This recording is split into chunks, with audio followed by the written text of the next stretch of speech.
Well, the sun's going down. I don't know if you guys can see me on the camera or not. It doesn't really matter if you can. Not anyway, it's not about my ugly mug. But, what have I done? I went through my... Remember I told you when I crack open emails, I get shit piles of photographs sent to me. I got a few people who said they're going to send me some clear photographs of these beings too recently. See what comes of that. I don't hold my breath, and I'm not overly worried about it either. But what I did with my phone, see, I'll open up the email, it'll come with attached photos. Oh, save the photos, save the email in my notes, and then they get separated. And then I can't give the credit where the credit's due for the photograph, and I apologize now. But like I said before, I've never really been overly concerned about photographs. Let's face it, there's been hundreds of photographs, and they just get discredited. You could probably have a picture of a frickin' Sasquatch going to the bathroom, or even bleeding out on the side of the road. Nobody's gonna believe it, or accept it as fact anyway, so it doesn't really matter, right? But I know there is a shit pile of you who are curious of the stuff I receive. So this is what I did. So I took 30. I went with 30 of them. So I have 30 photographs. They're on my phone. I put them all in a folder. And what we're going to do now is I'll go through them right now and I'll post them up. I'll go with the latest to the most furthest past. It's just the way it is on my phone right now. It's one of the latest. Friend of mine from Vancouver Island, fellow hunter angler, Jesse Neville, just finally came across footprints the other day in the head of the San Juan Valley, or somewhere in the San Juan Valley. They were deer hunting last week, and they came across a set of footprints, and they followed him on the road in the snow. And he said that they went down along the road for X amount of miles and then bailed over the edge, and he said it went down into thick, tangled hell. And if you're not sure what thick, tangled hell is, go to the west coast of Vancouver Island and jump into the bush, and you'll find out pretty quick. It's pretty nasty shit. So Jesse, thanks Jesse for the email and these pictures, but this is what they saw. Pretty wild. They're aged. You can see the toes in them. You can see the typical footprint shape to them, and they're in a line. I'm not sure. It looks like, I'm judging by the width of those tires, which are almost a foot, I guess. So I'd make it 1, 2, 3, at least a 3-foot stride, I guess, if you were to put that tire print sideways in it. But there you go. There is some fresh Sasquatch prints of Vancouver Island last week. Somebody else, another guy from, and I'm sorry, was your last name Finley maybe? I'm trying to recall my memory, just full by memory. This is from a man from Vancouver Island. He sent me a video of himself on YouTube. He's at some sort of a speaking on the topic on the island, and he attached these photographs for me. So this looks like something standing up on a rock. I'll try to zoom in on that in the edit field on the program for you to look at. And then another one is a trail cam photo. I think we've all seen this one before. Who knows what it is? Definitely odd. And then the third one he sent was of this being in the timber. Now, you know what? I'm not one of those assholes that critique. I shouldn't say assholes. You know, I'm not one of those guys who critique and point things out on videotapes and photographs. I'm just not. I got no interest in it. I know of some very skilled, intelligent people, M.K. Davis being one, who does extensive. He used to work for NASA, by the way, and he does extensive dissecting of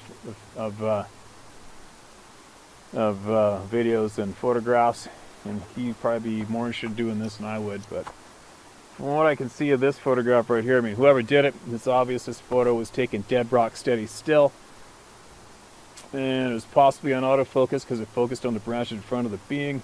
Do I think it's authentic? I'm the wrong guy to ask because I wasn't there. I didn't take the photo, and I'm not overly concerned. If it is authentic, they did a great job of keeping the shit together, taking a picture of it, didn't they?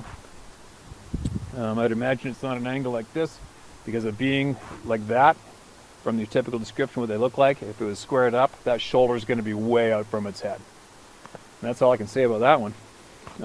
Oh, he also sent me this photograph. I think he said he found this footprint, Vancouver Island, and he said the knife blade was 20 inches long. All right? Or 18 inches. Whatever, it's 18 or 20 was the blade alone. He sent me that one. And here's another photograph he sent in included. And there's another photograph there, I think he said, of the stride.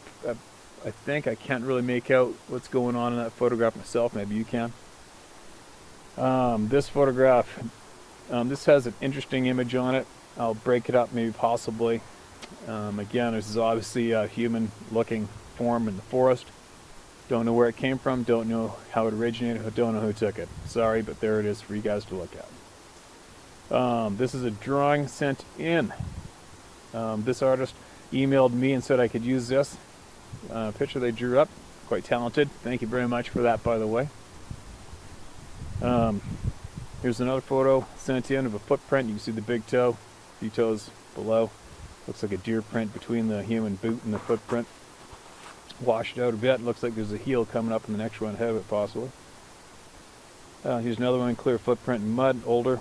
If I had to guess myself, that footprint right there is probably, I don't know, who knows. That's clear water, so obviously the water, I don't know. I haven't a clue what that print is. If I was hunting game, I would say that was within 24 hours anyway by the looks of that crack at the head of the toes. That's all I can say about that. It's just another footprint photograph, same as this one.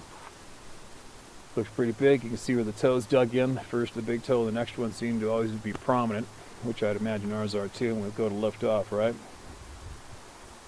Here's another print. This print's Vancouver Round. I do remember that.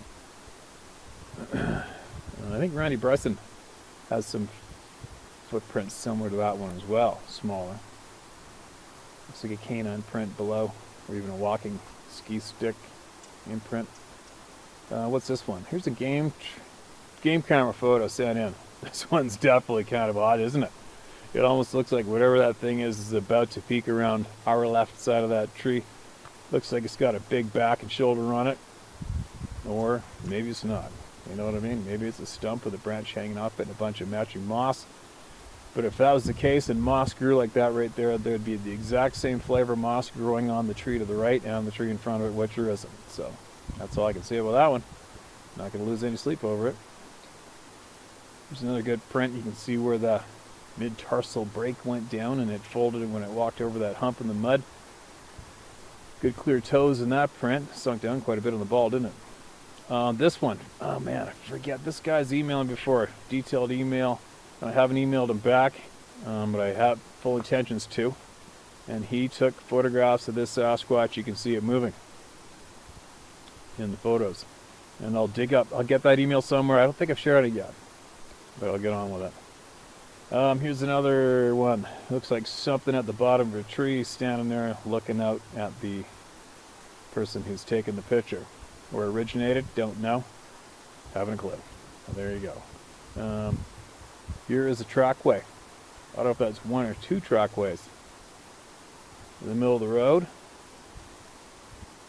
It almost, I think this, was it this email or another one? There was something glowing, something weird in the middle of the photo was what I was supposed to be looking at. I think this may be it. Apparent potential somewhat cloaking Sasquatch or whatever they call it. Maybe, I think this photograph is supposed to be that, if I remember correctly. Now, it does look like there's something in the middle of it, doesn't it? Moving along, yeah, that's right, because then I got this email. I remember this. Somebody gave me this email, said it was a mid-cloaking Sasquatch caught on their game camera. And if that doesn't look freaking odd, doesn't it?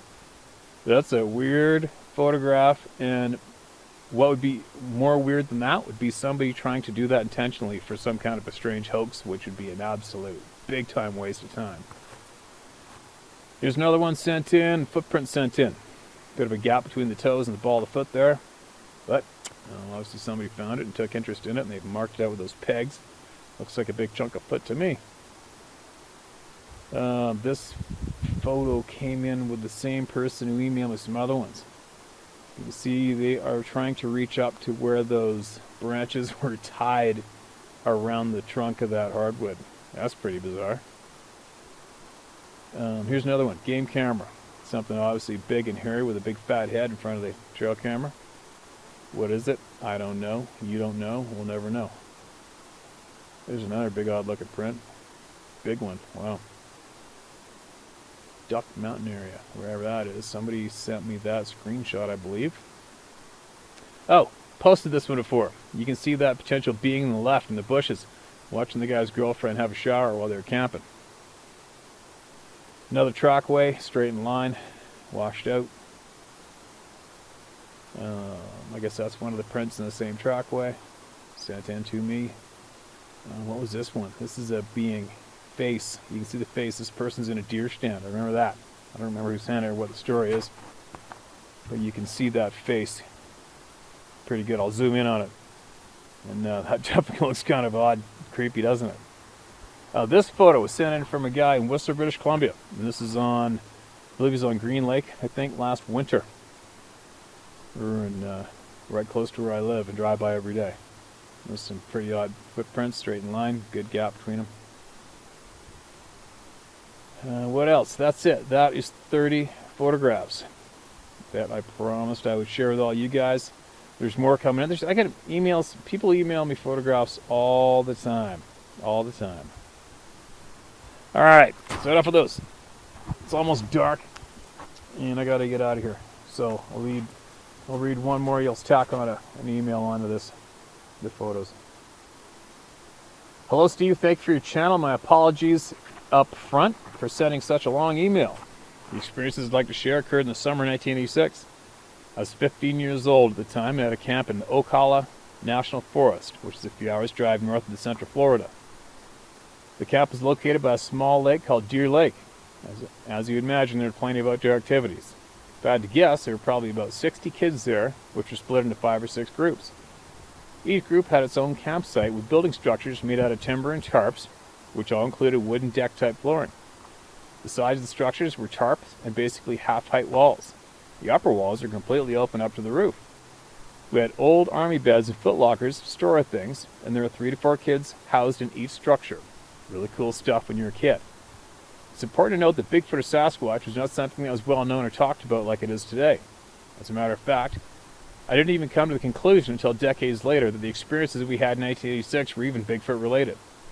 When I was a kid, I just thought it was Bigfoot or some superstitious monster that roamed around the northwest of the U.S.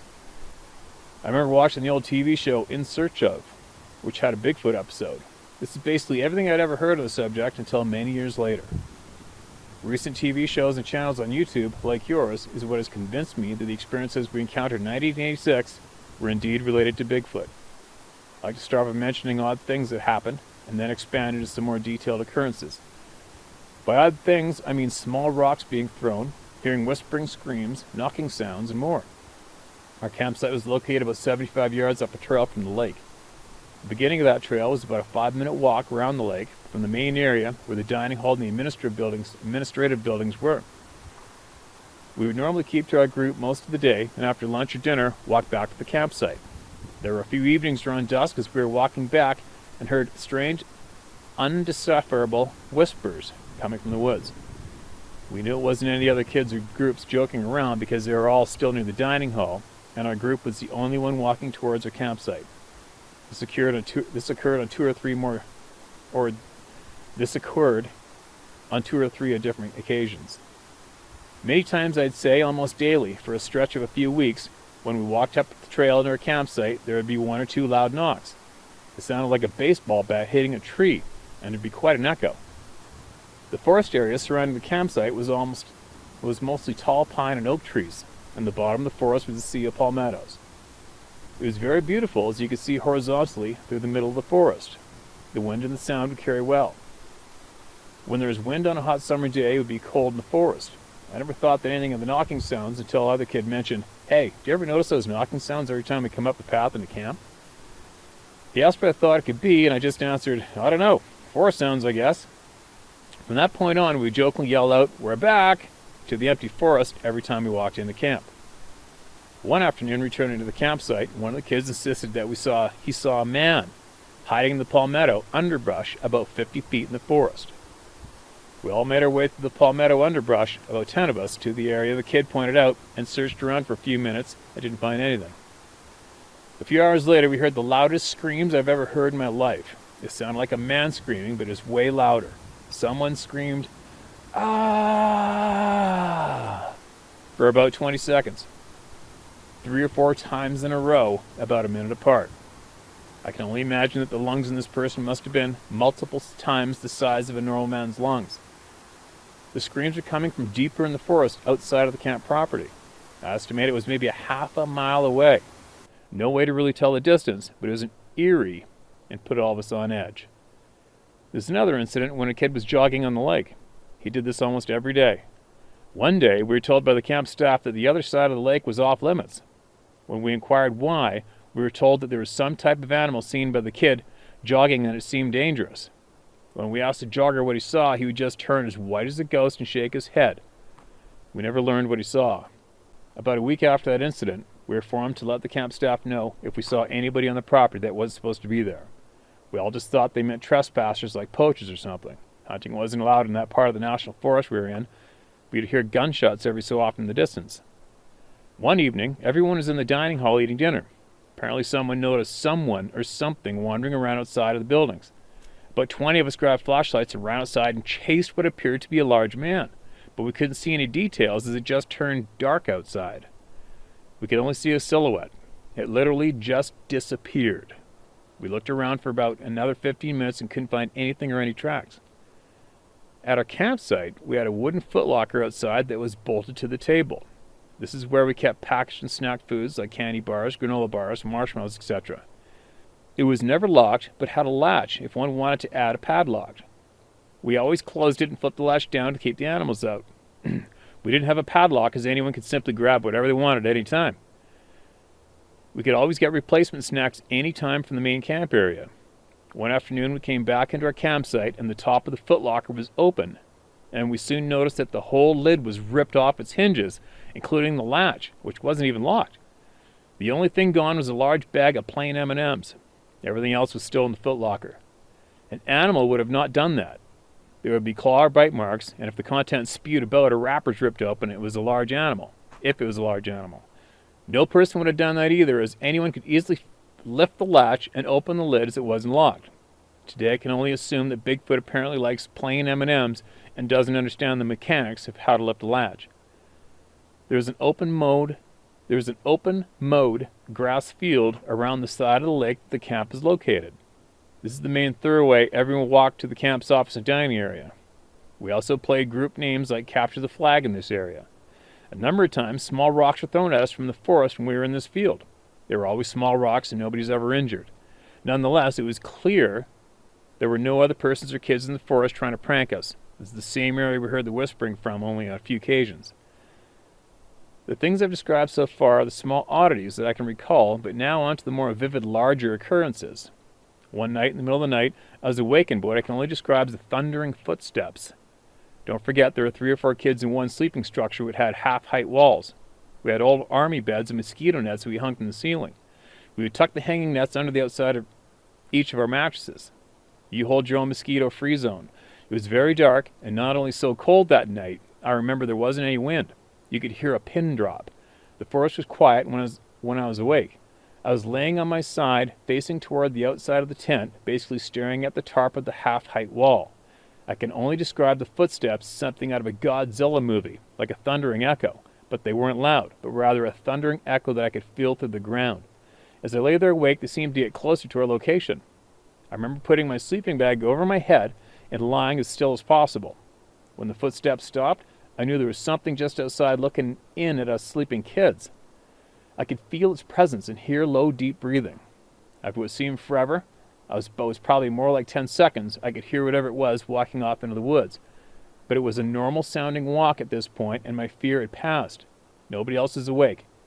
I don't know if it was my mind playing tricks on me, but I'm 100% certain something was there, even though I didn't see it.